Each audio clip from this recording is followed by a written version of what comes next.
What would happen if you give a Minecraft nerd 200 days to play a vintage story? Well, this is your opportunity to find out. The much awaited continuation of Plains and Valleys adventure is finally here. In the first 100 days, I found a cool looking lake to start my empire, built a pretty dope mansion, and acquired lots of vintage story necessities. What's next? Happily living ever after? Wrong. It's Megabuild time. So I booted up Creative and started cooking. Much later, I had a spicy new build in mind. And oh boy, was it massively ambitious. The biggest project I have ever attempted in survival, even in Minecraft. But this wasn't Minecraft. Was I insane?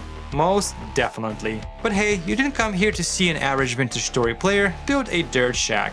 You are here for the next level shit. Trust me, after watching this, you will never want to attempt anything close to this. So tune in for this exciting installment of Plains, Valleys, and Megabuilds.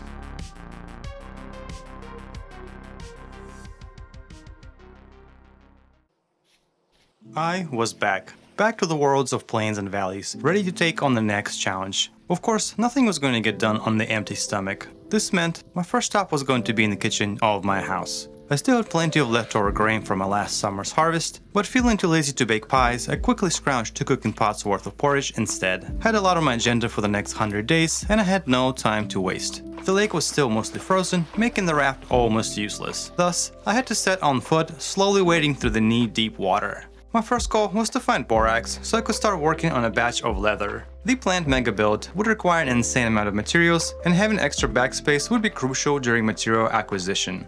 In a typical fashion, the answer to borax laid in the northern part of the map, where sedimentary strata permeated the environment. Unfortunately, there was something else permeating the environment here as well, and that something was bears. Bears would end up being the bane of my existence in this playthrough. They were absolutely everywhere. While I was busy working on other projects, they were busy populating my world. I suffered my first death and sprinted back in complete darkness to recover my inventory. Of course, in a typical fashion, the bear was camping my dead body. I sneaked around to pick up my things, but was suddenly plunged into total darkness. Knowing that the bear is around, I built a pillar in complete darkness and placed a lantern into my offhand. The bear was circling underneath, ready to rip me a new one. Eventually the bear wandered off and I jumped off the pillar while sprinting away. This was not going to be my last encounter with this exact bear.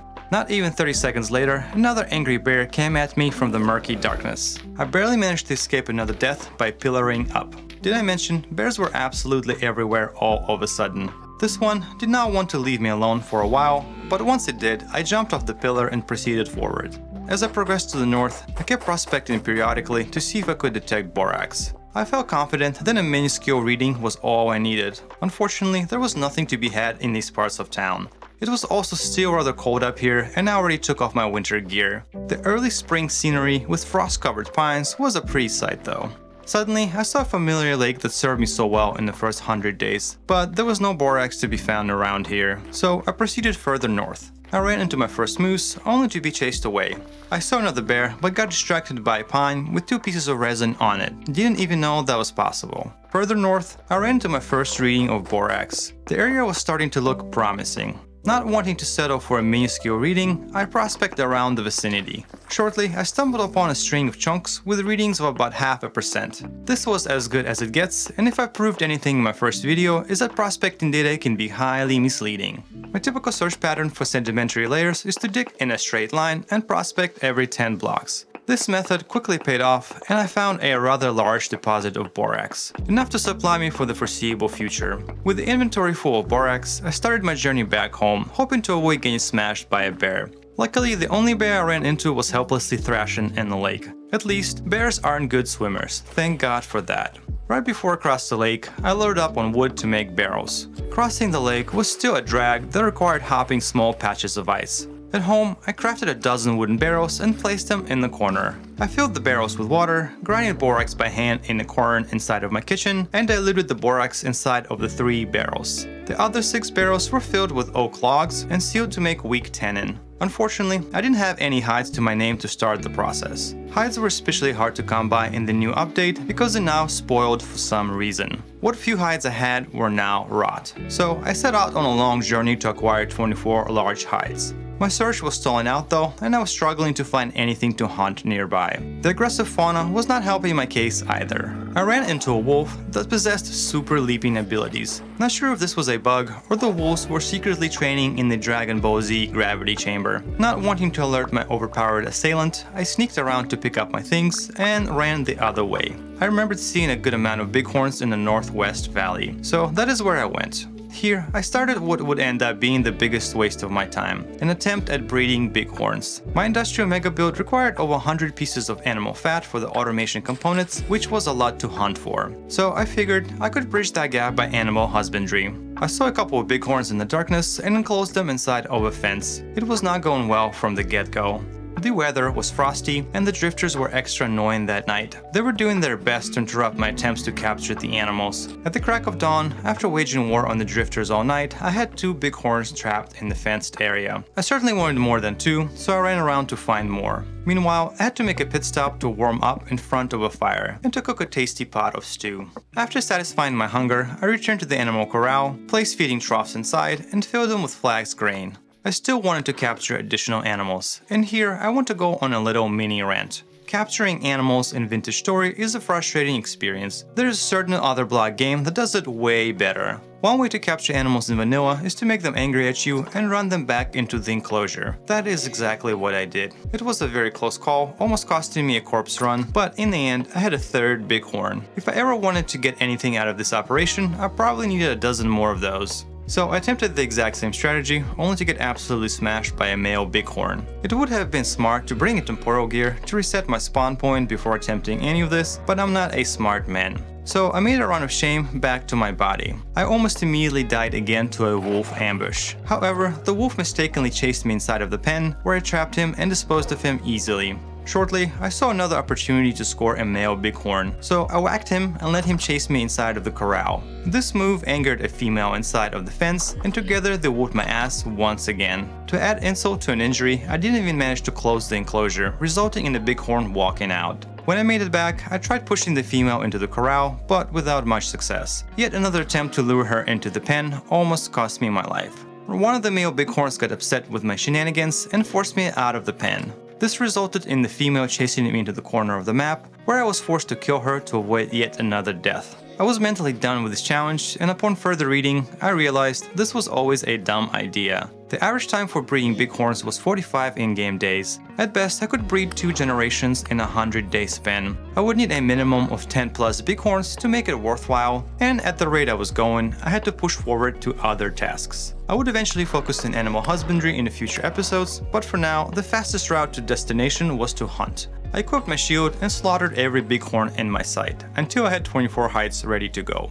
At home, I cooked 2 pots of meat stew. Bighorn was on the menu tonight. Then, I sealed the hides inside of the barrels with diluted borax. Meanwhile, I started making strong tannin in the other barrels. Now, it was just a matter of time and a bit of shuffling around for my first batch of leather. My next big goal, progressing to steel. Steel was not strictly necessary. I could have built the mega build with iron tools, but the amount of grind required in the next phase was intense. Steel's durability and speed would certainly be a boon in my quest to gather over 55,000 blocks. Getting into steel, of course, required windmill power, and that meant crafting sails. One problem though, I did not focus on growing a ton of flax in the first 100 days, and my supply of flax was still rather limited. Luckily, there was a commodities merchant right outside of my house. He had 6 linen sheets in stock and also sold saltpeter, which I purchased with my last few gears. I applied the saltpeter to the flax that was growing in my garden. Certainly, I would have preferred to have a lot more flax by now, but I had to work with what I had for the time being. Next, I was going for a cheesy strategy that I had only done one other time. I was going to build a dirt pillar into the sky. Building at world's height would ensure the best wind output.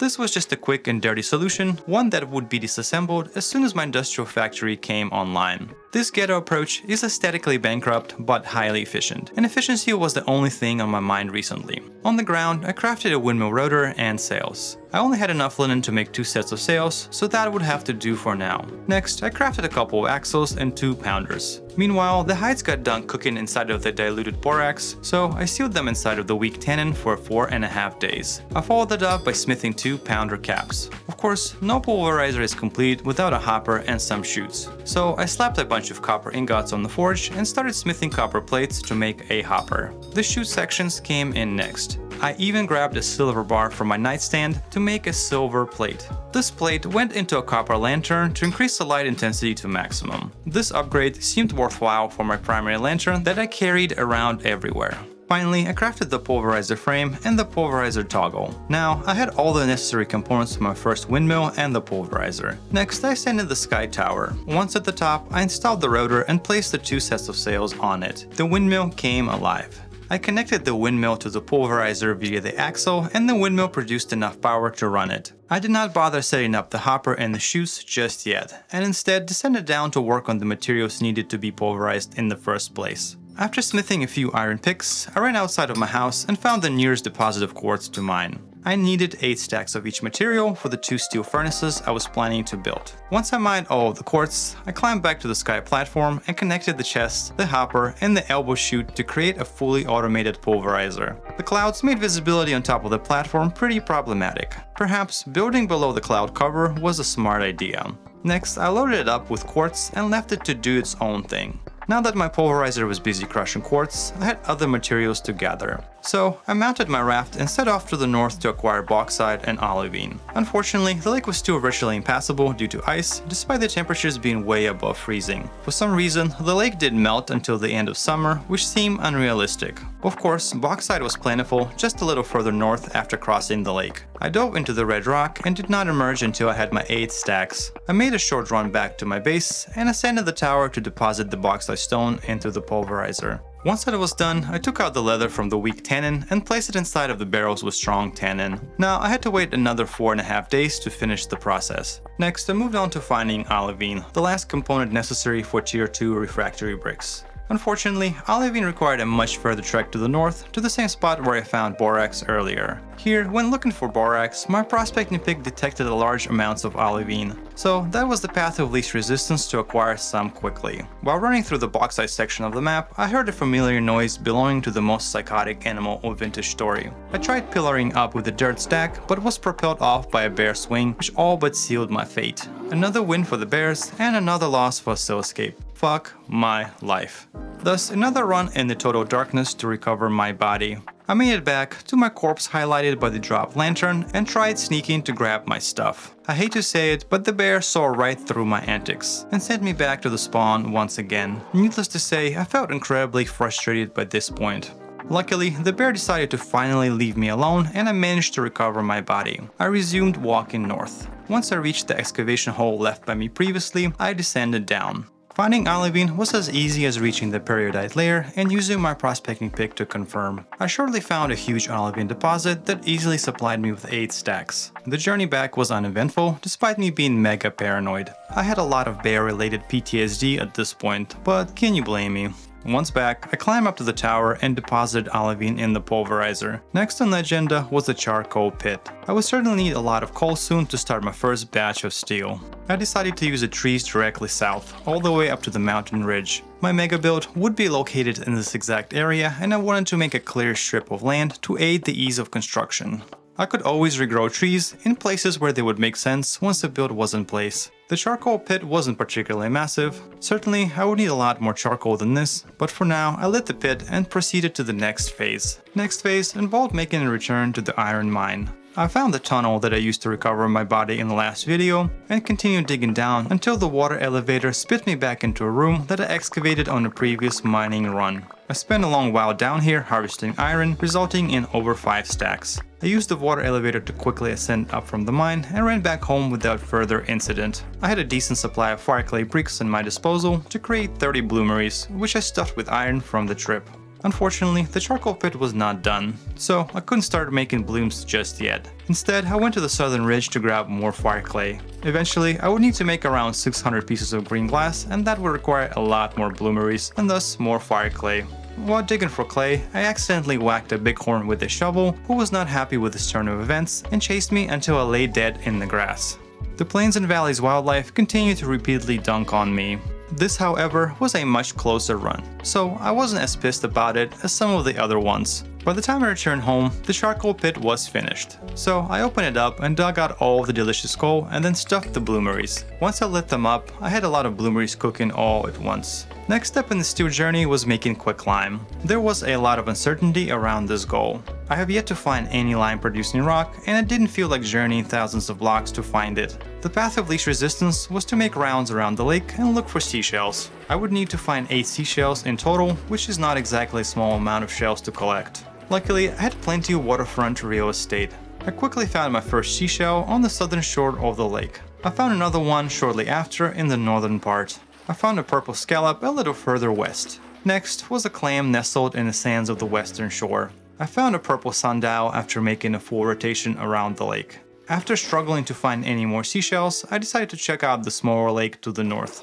I didn't find any seashells here. Instead, I found an angry wolf who tried to end my life before quickly losing interest. However, soon I was rewarded with a very pleasant surprise. I saw a limestone rock sitting on the surface. Only now did I realize that the sand here wasn't just granite, instead it was a limestone variety, which could only mean one thing: a limestone layer underneath the surface. This was a big deal. It meant easy access to limestone from now on. I grabbed enough limestone for my needs and tried to return home. Of course, I was overdue for another bear assault. It was starting to feel like there was a bear behind every bush in this goddamn world. Luckily, I escaped unscathed.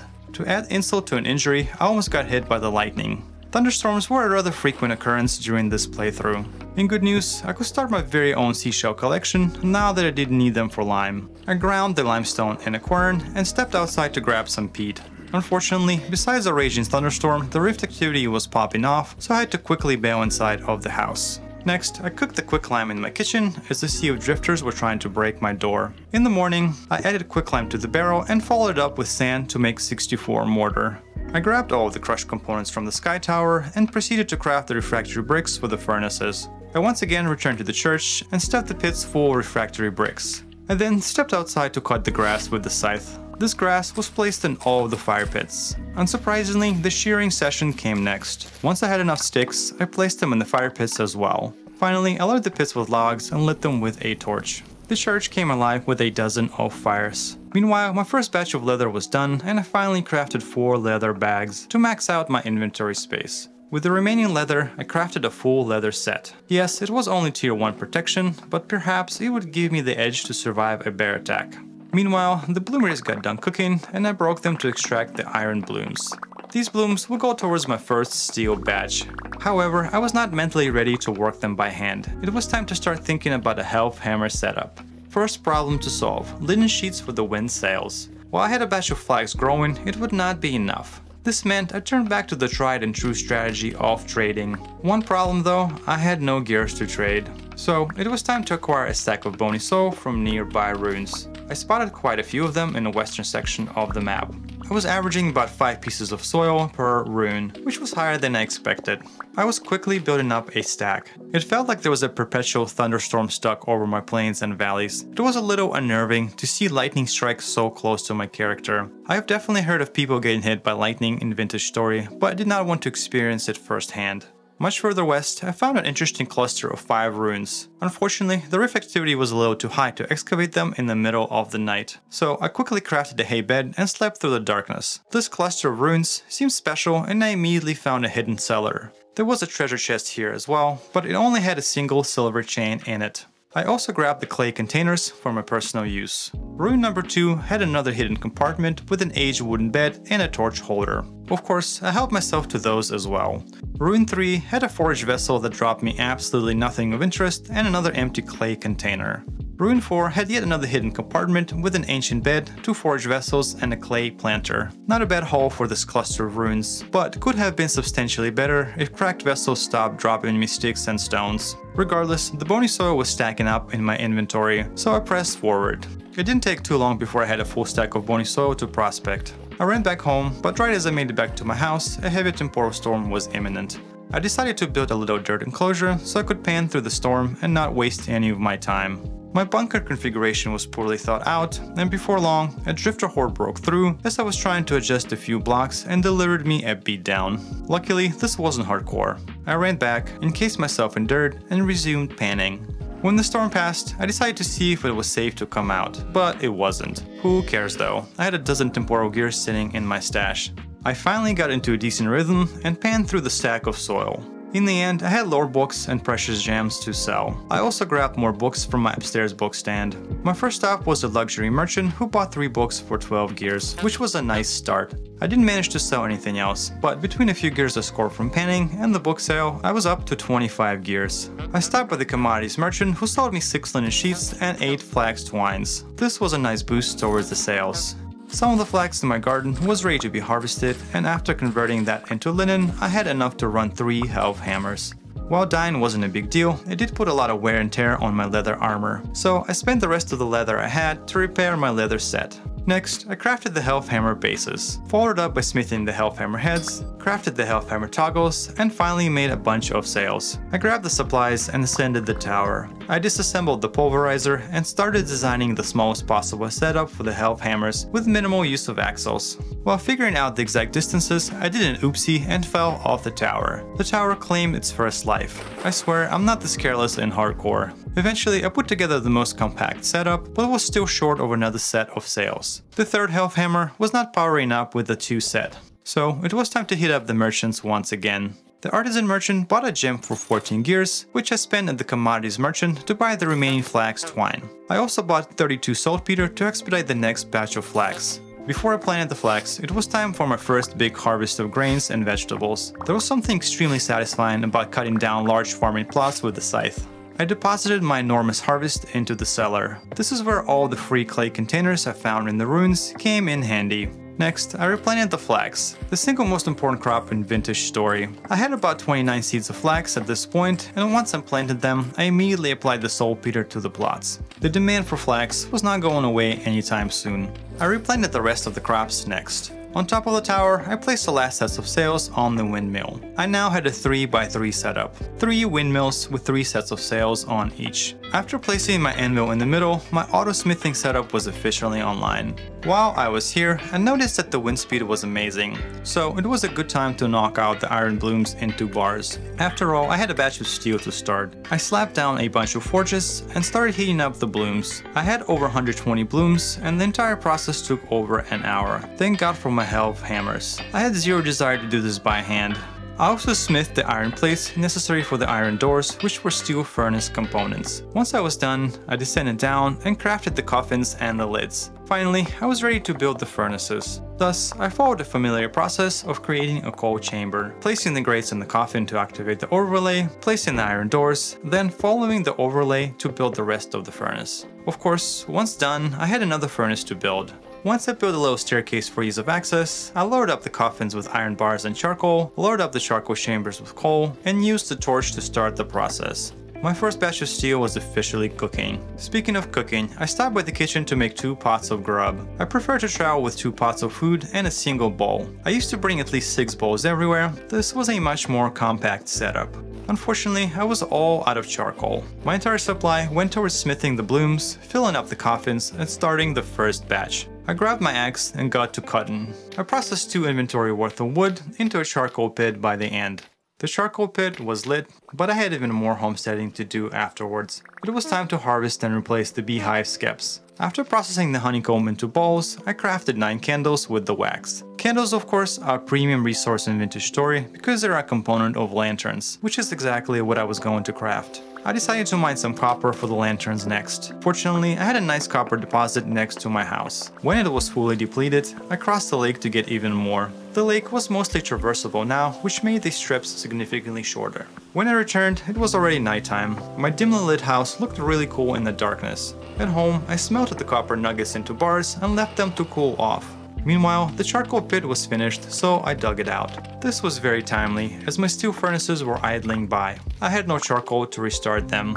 Once I restarted the steel making process, I finished digging out the rest of the charcoal. It was certainly not as much charcoal as I was hoping. Next, I started smithing the iron anvil. I was not going to repeat the same mistake I made in my desert challenge and forget. Once I was done with the bottom part, I smelted another batch of copper ingots. Next was smithing the top part of the anvil. Then I heated up both of the halves, applied borax in the middle, and hammered it home. Soon I was a proud owner of an iron anvil.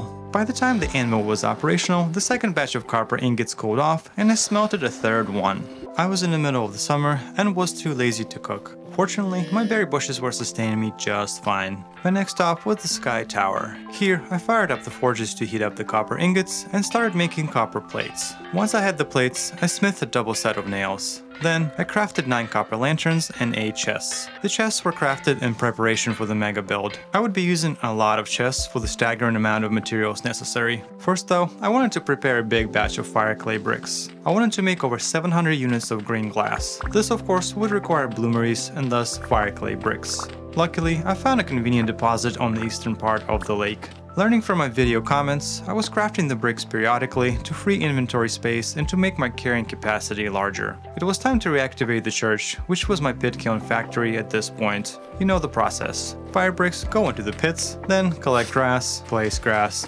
collect sticks, place sticks, stack logs on top, and fire them up. The church lit up with dozens of fires. Since the steel batch was still not ready, I had time on my hands. I decided to make another charcoal pit.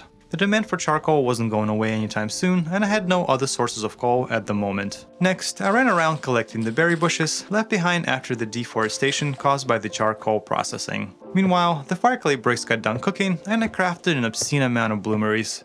I stacked the bases on the second level of my house. Then I capped them with the chimneys, and soon the entire perimeter was stacked with the bloomeries. Total number was well over 60. Another temporal storm hit, and I hid inside of my bunker. These storms were a waste of time. Afterwards, I dug out the charcoal pit and collected the charcoal. Then it finally happened. My first batch of steel was finally online. I collected the steel blooms and fixed up the furnaces by replacing the damaged refractory bricks. Next, I loaded up the coffins with fresh iron ingots, stacked the charcoal inside the firing chamber, and started the second batch of steel. It was time to ascend the smithing quarters to do some metal work. I stacked the steel blooms inside the forges and lit them up. First, I processed the 32 steel blooms into ingots. Next came the smithing of 14 steel plugs for stone quarrying. I was going to spend many hours quarrying, so it made sense to have the most efficient plugs for the job. Once I had my plugs, I smithed a steel hammer, a pickaxe, a shovel, and a knife. Finally, more than halfway through the summer, I was ready to start gathering the building materials for my mega build. This task would be a doozy and a half. First order of business was to get polished bauxite, by far the most ubiquitous block in my build. My estimated quantity was over 25,000 blocks. Once again, I crossed the lake in the cover of the night to go north towards the sandstone area with the lake in the middle. Right below sandstone, there was a bauxite layer that was on average 7 blocks thick. This would be the best place to quarry bauxite as far as I knew. I started the quarrying process by driving the 7 plugs into the bottom of the slab. I then ascended up 7 blocks and placed another 7 plugs to create a 7 by 7 by 7 bauxite slab, the largest possible size with the steel plugs. Then I hammered in the top and the bottom plugs and got my first bauxite slab. It was hard to get only bauxite in them, however. The area had a varied mix of sandstone and bauxite at highly varying depths. Luckily, whatever sandstone got caught in the mix would end up being used for my build anyway. So no real loss of efficiency here. Speaking of losing efficiency, the constantly spawning monsters were a real nuisance, and it would only get progressively worse from here. With the power of editing, I quarried a full inventory worth of slabs. There was no room for anything else at this point. Thus, I was forced to go back to base. While escaping the underground dig site, I had my first mini heart attack. I saw a bell just casually hanging out down here. Needless to say, I wanted nothing to do with the cute fella in my tier 1 leather armor. The rest of the journey back proved to be uneventful, just how I like it. I refilled my refractory furnaces with coal as a first order of business. Next, I ascended the tower and slapped 4 steel bars on the furnace. I was going to smith 4 finishing chisels, but unfortunately the wind sucked and I had to do most of the work myself. Once I was done, I picked a staging area for all the incoming materials. The staging area would be next to the mega build, of course. I decided that the large empty area directly behind my house had enough space to fit the monstrosity, plus it was mostly cleared of trees by this point. The build would have to be at the ground level, otherwise it would not fit inside of the height limit. First, I slapped a bunch of chests down, then I lined up every single slab. Finally, I was ready to start chiseling the slabs to get polished stone. It took over an hour of chiseling per inventory worth of slabs and consumed 2.5 chisels. As it got dark, I had a chest full of polished bauxite, first of many. While inspecting the chests, I noticed that it was hailing, another aspect of Vintage Story I didn't know existed until now. Even after scattering a bunch of lanterns around, drifters continued to spawn at will. They finally forced me to stop. Instead of chiseling, I harvested another round of skeps and squeezed the honeycomb into the balls. Next, I stopped by the smithing tower to make more plates for the lanterns, and more copper nails so I could craft even more chests. The ones at the staging area were getting full. At dawn, I returned to chiseling the slabs. By the time I was finished chiseling, I had almost 4 chests worth of polished stone. This roughly translated to 7,500 stone, which meant I was nowhere near being done, so I set off north to get more bauxite. I crossed my lake easily just to run into my arch nemesis. Pretty sure this exact bear held the Plains and Valleys record for the most kills on my Seraphim. Once I recovered my body, I made it back to the Sandstone Lake and picked a fresh area to quarry. I was not going to find out if the bell was still hanging around in my previous site. The quarrying went just about as good as you expect. It involved a lot of repetitive tasks. The only thing saving me from utter boredom was Married at First Sight Australia on the second monitor. As the underground dig site expanded, so did the drifter presence. This time around, however, I brought my sword to fight back the status quo. No dramatic interactions with the bell this time around, and before long, I had another inventory worth of slabs to lug home. Do you really need me to spell out what happened next? I lined up the slabs and spent another hour of chiseling away at the rock. Imagine this was a let's play. The rift activity was minimal, and no one was bothering me for once, so I chiseled straight through the night. In the end, I had 6.5 chests worth of bauxite with a little sandstone and periodite mixed in. After the chiseling session, I had to climb up to the smithy to make more finishing chisels. Next, I checked my fuse and saw that most things hit their maturity. I busted out the scythe and got to work. It was pretty satisfying to see this much flax on my plots. Once I was done, I replanted the flax and rest of the crops. Finally, I refueled the furnaces and set off to get more bauxite slabs. Things were going pretty routinely when a temporal storm interrupted the quarrying. I ascended up the water elevator to wait it out on the surface. However, I made a big mistake. I left my steel plugs behind. Surely, I would be able to simply resume the activity once the storm passed. However, by the time I came back, the room was absolutely crawling with the drifters. While I could have attempted to take them on, the bell sitting in the center of the room made that an impossibility. I ended up going over the dig site with good old dirt to recover the top plugs. I then dug behind the other plugs and tactically killed all the drifters one by one. Finally, I picked up the plugs and sprinted out of there to start a fresh dig site. It was time to switch up the routine and start bringing lanterns. It was a real pain in the ass to deal with constant spawns, and while tier 1 drifters didn't scare me, level 4 drifters and the bells were a huge problem in my paper-thin tier 1 armor. This trip proved to be especially challenging. At home, I spent over an hour chiseling. Nothing exciting happened here, like it never does. Next, I decided to take a break from chiseling and go out hunting instead. I would need around 120 pieces of animal fat for all the equipment along with the axles to power my mega factory. It was late summer and in theory, the bighorns should have been nice and fat, thus always dropping 1 to 2 fat per kill. Clearly, I didn't understand the mechanics. The bighorns were still on low weight, which meant they were not guaranteed to drop fat at all. After about 20 kills, I only had 9 units of fat to show for it. This was discouraging. I would need to come up with an alternative strategy, perhaps through trading. At least, I had a few stacks of red meat to make high protein stew.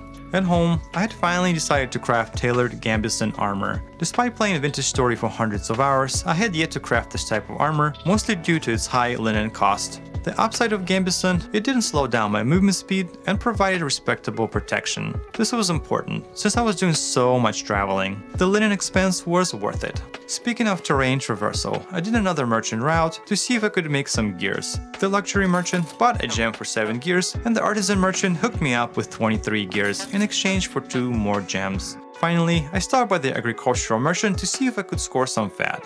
Unfortunately, he had nothing for me. Acquiring fat was proving to be a lot harder than I anticipated. So, once again, I crossed the lake, this time rocking my cool looking Gambison armor. I headed back to the Sandstone Lake to add the yellow rock to my resource collection. Luckily, sandstone was a little easier to farm. It was all the way at the surface, unlike bauxite, and thus I would not get as many high-level drifters down there. Furthermore, I have bought a bunch of lanterns to scatter around. This would further suppress some of the spawns. It didn't seem to stop them completely though. Once I had full inventory of slabs, I trekked back home. At home, the second batch of steel was done. I was not going to start another batch however. I climbed the tower and worked the steel blooms into ingots, after which I smithed 8 more finishing chisels. What happened next was predictable. I had yet another batch of slabs to chisel into polished rock. The staging capacity was constantly growing as I was adding double chest after a double chest. I was already over 30,000 polished stone. Of course, I would nearly double it by the end. I went back north to gather more stone. I was a well-oiled machine at this point. The process was almost robotic, fine-tuned to the highest precision. The drifters were still showing up from time to time, but using lanterns was clearly helping out a bunch. The gambeson armor was also giving me more confidence. Once I had a full inventory of slabs, I went home in a typical fashion. On the way back, the gambeson armor had its first test against a bear. It certainly felt like it saved my life in this encounter. I made it home in one piece and got down to chiseling. However, the rift activity was preventing me from having an easy time. Nothing a little trick couldn't solve. I discovered that climbing the slabs and chiseling on top prevented most of the harassment. Another temporal storm wasted a bit of my time. On the bright side, I was finished with bauxite and sandstone for good. It was time to move on to granite. Luckily, this did not involve lengthy travel. My base was standing on the granite shelf. I could literally step outside and go underground to Quarry. Despite a perfect lantern coverage, the drifters were still messing with me from time to time. They weren't too bad. Soon, I had my first inventory worth of granite slabs quarried. Instead of chiseling one inventory at a time, I went back to gather another inventory worth of granite. The empty cavern left after the quarrying was getting gigantic. Soon, I had another batch of granite slabs lined up behind the first. Next, I stopped by the smithing tower to make more nails, cut down a few trees for wood, made planks with the saw, and crafted even more double chests. Now that I had even more space for stone, I got down to chiseling. Needless to say, it took absolutely forever to chisel 50 plus slabs. Somewhere in between, I stopped by the agricultural merchant to check his inventory for fat. He did indeed have some, so I bought out his fat supply. The merchant also had 2 redwood seeds. I couldn't pass on the opportunity, despite them being hilariously expensive. A redwood forest without having to travel south sounded nice. I planted the seeds as soon as I got back. They weren't going to sprout anytime soon though. I was finally entering deep fall and winter was on my doorsteps. This meant harvesting the last of the crops. There was no point in planting anything else at this stage. Needless to say, I was not going to starve this winter. I didn't feel like going back to quarrying just yet, and instead tried searching for olivine. Originally, I wanted to use blue glass in my Megabuild, but quickly realized that as far as colored glass goes, green is the only one that can be produced at any scale. Luckily, I learned that underneath the granite shelf of my immediate area was periodite. That meant there would be plenty of olivine to be had right underneath the lake.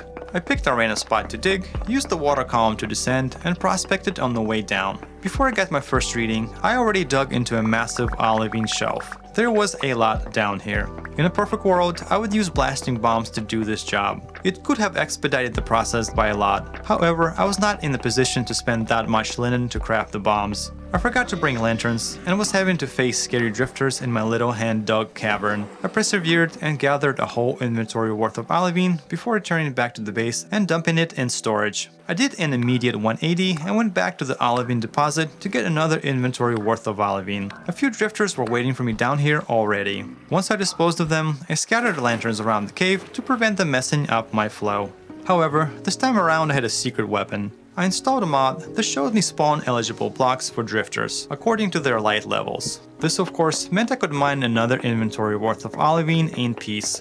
Remember the long line of Bloomery stacked on the second floor of my house? I was finally putting them to use. This task called for another mod that instantly deposited 48 olivine into each Bloomery. Suddenly, I had more Bloomeries cooking all at once than I ever had before. That unfortunately meant that I had to go back to quarrying granite. Not going to lie, I was getting really tired of it, but I was pretty goddamn committed at this point. Fortunately, I could see the finish line. I now had enough bauxite, granite, sandstone, and olivine, which comprised the majority of the materials required. I moved on to the next task. I wanted to smith a bunch of iron plates to make doors. These doors were part of the build's aesthetic, but would also serve in a functional role down the line. So I ran back to my iron mine and used the water elevator to descend into the cavity. Luckily, there were no drifters swarming the place. Thus, I got to place a bunch of lanterns in peace, and using the new mod, guaranteed insurance against rogue spawns. I spent a long time down here mining. Once I had an absolute motherload of iron, I grabbed my lanterns and headed back home. At home, the olivine Bloomeries were done cooking, and I collected the green tinted glass en masse. I recrafted the Bloomeries, slapped them back on the floor, and loaded them up with iron nuggets this time around.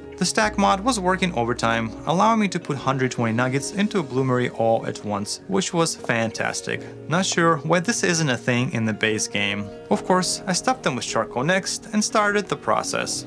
While I was done quarrying the primary colors for my build, I still needed a few more colors to add variety. My first stop was by the limestone patch I found earlier, back when I was making mortar. I was willing to sacrifice my limited limestone for the build. I'm sure you're very familiar with the process of quarrying by now.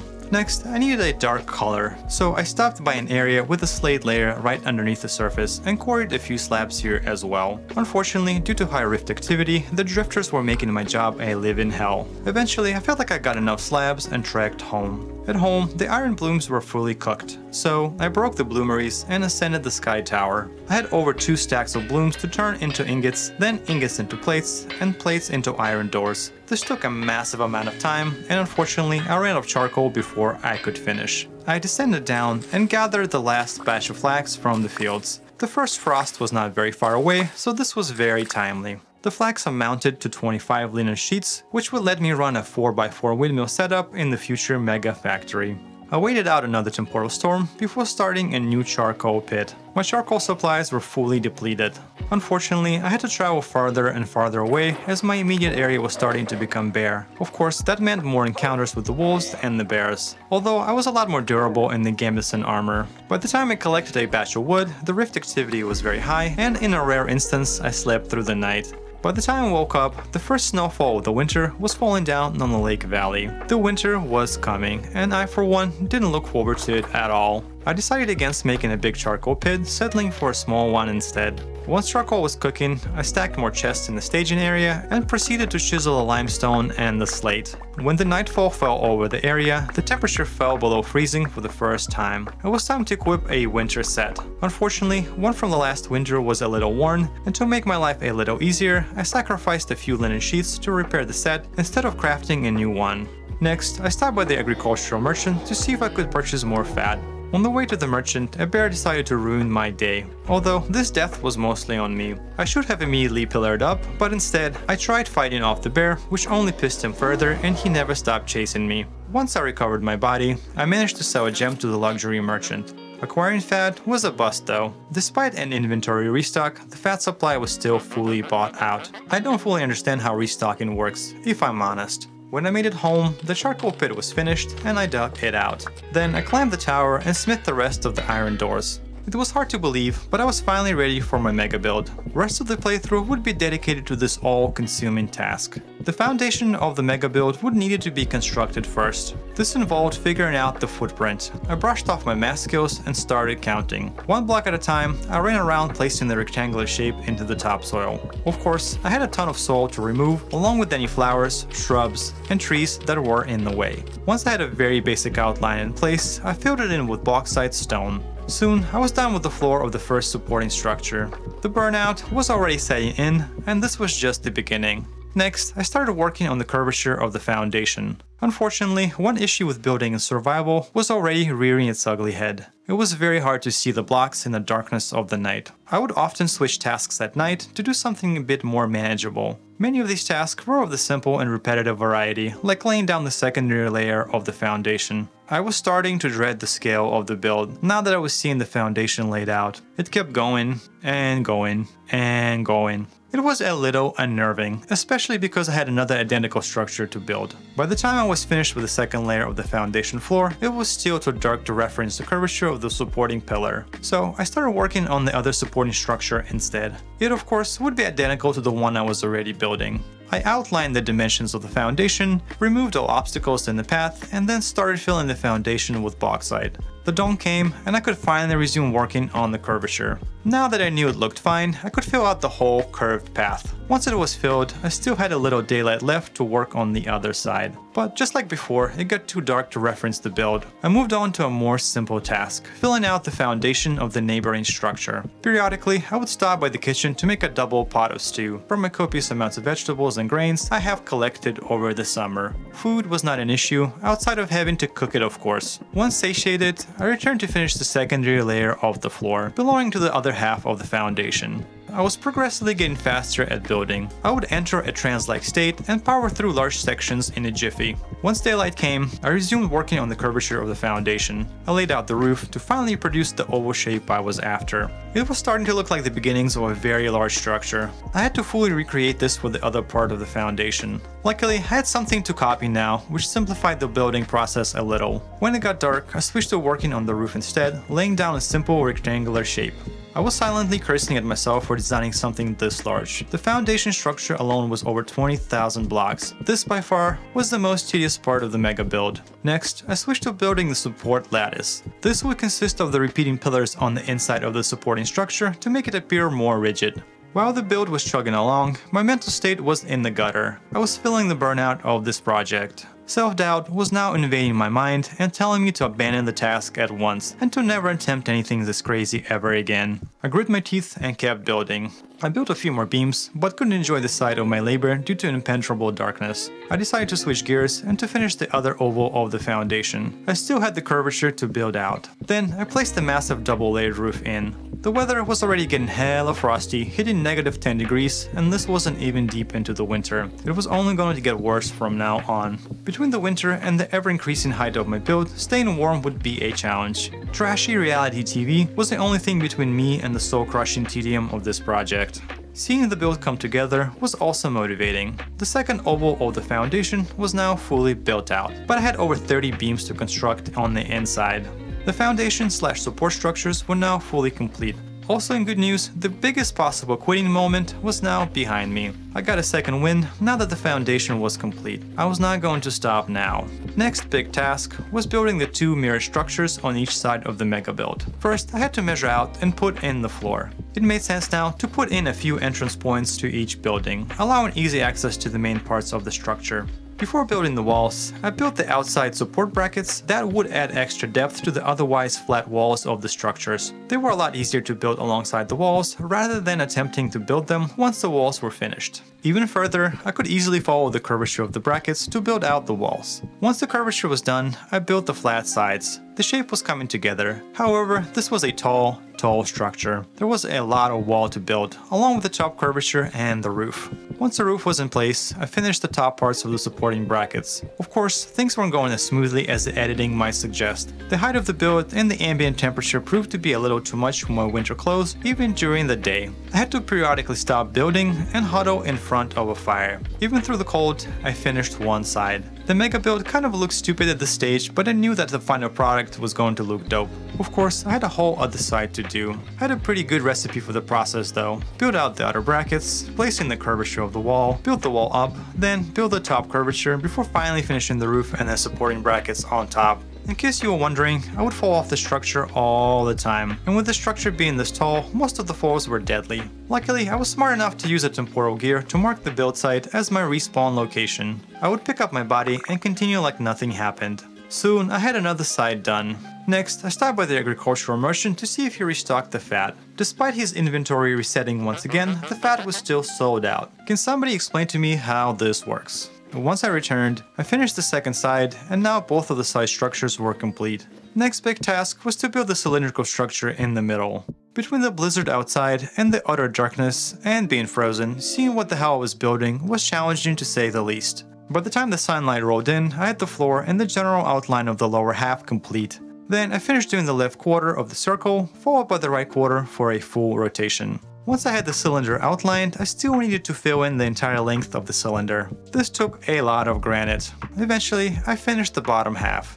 Next, I filled in the center of the cylinder with even more granite. This would eventually be my fancy automation room with lots of Helve hammers, pulverizers, and querns. Once that was done, I continued working on the upper part, completing the cylinder. After the main cylinder was finished, I started working on the other cylindrical shapes. These tunnels would eventually house my windmills. Altogether, I had 4 granite cylinders to build. In the middle of each cylinder, I put a connecting tower extending down to the floor of each side and housing a ladder on the inside to allow access to the wind tunnels. After finishing the first cylinder, the build looked something like this. The central building now had a ladder running through the entire length, starting at the ground and ending on the roof. This allowed me easy access to each level. The central cylinder was also now connected to each side of the building. All of the ladders and the side tunnels increased my mobility through the Megabuild by a ton. Now that I finished the single wind tunnel, I had a secondary cylinder to build identical to the first, and then the third, and then finally the fourth. After the fourth windmill cylinder was complete, I started working on the missing wall to the side buildings. First, I figured out the shapes of the windows on the bottom level. The windows were going to be indented inwards for a more 3D look. I also started using secondary colors to spice up the walls. These walls would be face fronting and would need a lot of interesting details to stand out. Next, it was finally time to use some of the hard-earned olivine glass to put into frames. Up from the windows, I started working on a section that would eventually house refractory furnaces on the inside. On the outside, I would place iron doors and ledges to support access to the front of the furnaces. The ledges would have a pine fencing as a safety precaution. There would be a total of 4 entrances per side, 3 that would lead straight into refractory furnaces, and 1 would allow access to the ledge from the inside of the building. Thus, I could potentially run up to 12 furnaces total. The rest of the outside wall would be filled with sandstone. Of course, I had to repeat the exact same task one more time to finish the back wall of the building. After everything was done, the build looked something like this. There was another whole building though, so I got cracking. Unfortunately, my estimates were way off and I ran out of sandstone prematurely. I really don't like running out of materials while building, it feels kinda shit. Nonetheless, I had to stop and to take a detour to collect more sandstone. The main lake crossing now had an opposite problem. It was refusing to fully freeze to make the crossing easier. If it wasn't going to fully freeze by the end of January, then when, may I ask you? I got about 8 slabs of sandstone and went back to chisel them in the usual place. Once I had the polished sandstone, I resumed working on the last wall. Once done, I slapped the iron doors in the openings. I only had enough doors for the front of the building. In general, I was neglecting the back of the mega build. I could finish it later, and it wasn't like I was going to see the back of the build a lot. It was time to finish the middle cylinder. So just like with all other cylinders, the first step was making a shape to follow. This involved staring at the screenshot and doing a lot of counting, of course. Eventually though, I had the outline done. The cylinder would need to be filled from here. The bauxite section would extend 7 blocks deep. Next, I worked on the white section between the granite and the bauxite. The mega build had finally passed its threshold for looking cool after those 2 sections got done. I moved on to making the cross section of the cylinder. I built the central cross first, and then built diagonal bars originating from the middle with ease. Then it was time to put the green glass in the cylinder. The majority of green glass I produced would be going towards this task. Afterwards, I had another big task looming over me. On top of the current building, I wanted to build a fun looking bridge to tie the build together. It was going to be made from bauxite, but luckily I still had a ton left. First order of business was laying down the bauxite strips on each side, diagonal lengthwise to the building. Then I started adding various arc sections of the bridge on top of each other. Once I reached the desired height,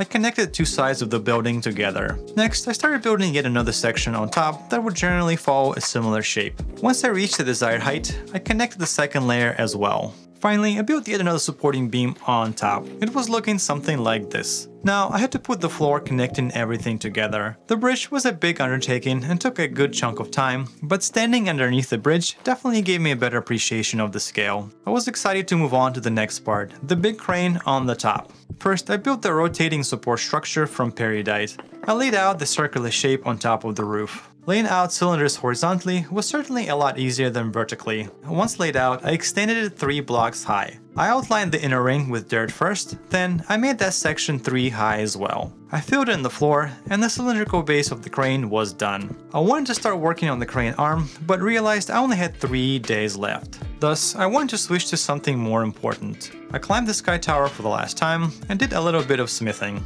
I was about to lose my Helve hammer setup for a while, so I wanted to fit in one last session. Once done, I started breaking down the dirt structure. Everything was getting relocated to the mega build. Here, I learned an important lesson. Apparently, falling snow can push you off a ledge. Sure glad this wasn't hardcore. I climbed back up, broke down all the equipment, and then broke down all of the blocks that made the floor. Finally, I took down the dirt tower one by one, starting from the top. It was time to install windmills inside of the mega build. I climbed the cylinders through the central axes, built the central crosses, slapped the rotors in the middle, and attached the 4 sails. This was an exciting stage. I felt like visually the wind sails were going to bring my build to life. Just like with iron doors, I only had enough wind sails for the front. As expected, the windmills really tied the build together. Unfortunately, I couldn't really start on the next part of the build. I really underestimated my need for sandstone, and once again I had to make a detour to quarry more slabs. Once I chiseled the stone, I started working on the support beams for the central cylinder. This would make the design a little more believable from a physics standpoint, since it currently just floated in the air. A temporal storm hit, but I was running out of time, so I continued working straight through it. Not that I was worried about dying at all. First, I made the 4 support beams on each side of the cylinder. Then I worked on the middle supports that were a lot more annoying to build in a very confined space. While doing that, something important happened. I passed the 100-day mark. Unfortunately, I just couldn't bring myself to stop. I would be bothered for months if I didn't finish the goals I had in mind. Let's pretend there was a temporal anomaly that granted me extra time. After all, if there is a game that thematically supports that, it is Vintage Story. Thus, I resumed working on the crane. First, I built the central arc where the crane arm would attach. Once that was done, I started building up and away along the length of my build. In between the 2 identical structures extending out would be a bit of slate made to look like cable. About halfway through, it looked something like this. I continued extending the crane's arm, trying to clear the side of the build. Next came the most annoying part of the entire project, building over the edge of the entire mega build. This required dirt towers over 100 blocks high just to be able to access the build sections. I began working on the spool at the end of the crane's arm. Once I had the bottom in, the top of the spool was a lot easier to put in. In the middle would be a white colored cylinder to make the design a little more interesting. I put a bit of slate inside to make it look like there was cable in the spool. In the middle, I built a slate cable extending down attached to the crane's claw. First, I built the base of the claw, and then I built the claws themselves. The end result was a mechanical pincer attached to the crane via a cable. By the end, it looked something like this. My creative design was a little more detailed, but I was in the sprint to finish. Last task of the playthrough was to finish the embellishment on the flat walls of the side buildings. At the top of each building, I put a little chisel grate. The rest of the front was going to be occupied by pipes. I finally upgraded my chisel game with the QP Tech Chisel mod. This mod made chiseling all of the pipes a lot easier. The new copy tool allowed me to easily copy a chisel design to a non-chisel block. Another tool allowed me to freely rotate the design in any direction, similar to a wrench. In the middle of the building, I connected all of the pipes to a limestone panel. I chiseled the panel with some nonsensical stuff to make it look more important. I finished one side, and it looked something like this. Then of course I had a whole other side to do. By the time it was finished, it was so foggy that I couldn't really see the final product. This was no bueno. I decided to do a few more things until the weather cleared. I had excess of green glass, so I decided to use it on the foundation arches to give them a little extra spice. Then I climbed up to the crane and put in the brackets along the crane's arm to make them appear connected. The easiest way down was to jump, which is exactly what I did. I finished the black cable connected to the crane's claw and thickened the cable a little. Then I added a couple of objects on top of the roof and made them look like something a crane would pick up. They were kind of ugly and nonsensical, and I had much cooler designs in mind. I would certainly come back and work on these designs in the future. By the time it was finished, the fog had officially cleared, and I could admire my monumental effort. This mega build was a massive undertaking, but the result was well worth it. Ladies and gentlemen, I really done did it. This mega build is the largest thing I have ever created in survival, both in Minecraft and Vintage Story. It was probably a bit too ambitious. If I had a do-over, I would make something half the size, but this is what we got. This was an eventful playthrough, and I'm really proud of my perseverance. I came a long way from catching up to steel, to making a Helve hammer smithy, to collecting an absolute monstrous amount of materials, to building an industrial mega build. I hope you enjoyed these 100 days with me. I wanted to assure you that not every episode will be about making something this large. After all, I have a lot of smaller goals in mind too. Starting a big animal farm, visiting the Resonance archives, polishing the factory mega build, working on roads, and focusing on the interior design. And what about you? What would you like to see in the 300 days video? I certainly have a lot of ideas, but would like to hear yours as well. Meanwhile, I think it's time for a well-earned Vintage Story break. Don't worry though, Vintage Story is in my blood, so it won't be for too long. And on that note, Oscillascape is beaming out.